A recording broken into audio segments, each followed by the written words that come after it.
എല്ലാവർക്കും എൻ്റെ യൂട്യൂബ് ചാനലിലേക്ക് സ്വാഗതം. ഇന്ന് ഞാൻ നിങ്ങൾക്ക് പറഞ്ഞു തരുന്നത് എങ്ങനെയാണ് വിൻഡോസ് 10 ടാസ്ക് മാനേജർ ഓപ്പൺ ആക്കുക എന്നാണ്.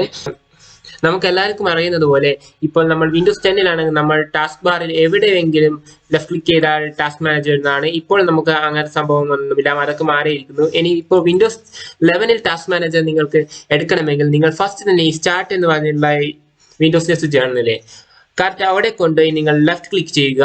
അപ്പോൾ നിങ്ങൾക്ക് ഇവിടെ ടാസ്ക് മാനേജർ എന്നുള്ള ഓപ്ഷൻ കാണും. എന്നിട്ട് ടാസ്ക് മാനേജർ ക്ലിക്ക് ചെയ്യുക. ഇപ്പോൾ മാനേജർ ഓപ്പൺ ആയി വരും. ഇവിടെ നിങ്ങൾ ഓപ്പൺ ആയിട്ടുള്ള ആപ്സ് ഒക്കെ കാണിക്കും. മോർ ഡീറ്റെയിൽസ് എന്ന് അടിച്ചാൽ നിങ്ങൾക്ക് ഇതിനകത്തും പിന്നെയും ഡീറ്റെയിൽ ആയിട്ടുള്ളത് ഇതിനെ കുറിച്ച് കാണിക്കും. അതിന്റെ CPU എത്ര വർക്ക് ചെയ്യാൻ ഉപയോഗിക്കുന്നു, അതിന്റെ മെമ്മറി, ഡിസ്ക്, നെറ്റ്വർക്ക്, അങ്ങനെയൊക്കെ. അതുമാത്രമല്ല, നിങ്ങൾക്ക് ഇഷ്ടമുള്ള ആപ്പ് സെലക്ട് ചെയ്തതിന് ശേഷം എൻ്റെ ടാസ്ക് അടിച്ച് ആ ആപ്പ് ക്ലോസ് ആയി കളയാൻ ചെയ്യാവുന്നതാണ്. എന്നാൽ ഈ വീഡിയോ നിങ്ങൾക്ക് ഇഷ്ടപ്പെട്ടെന്ന് കരുതുന്നു. ഈ വീഡിയോ ഇഷ്ടപ്പെട്ടിട്ടുണ്ടെങ്കിൽ ഈ വീഡിയോക്ക് ഒരു ലൈക്ക് തരിക. അതുമാത്രമല്ല, ഇതുപോലുള്ള ഇനി വീഡിയോകൾക്ക് നിങ്ങൾക്ക് കാണുന്നതിന് വേണ്ടി ഈ ചാനൽ സബ്സ്ക്രൈബ് ചെയ്യുക.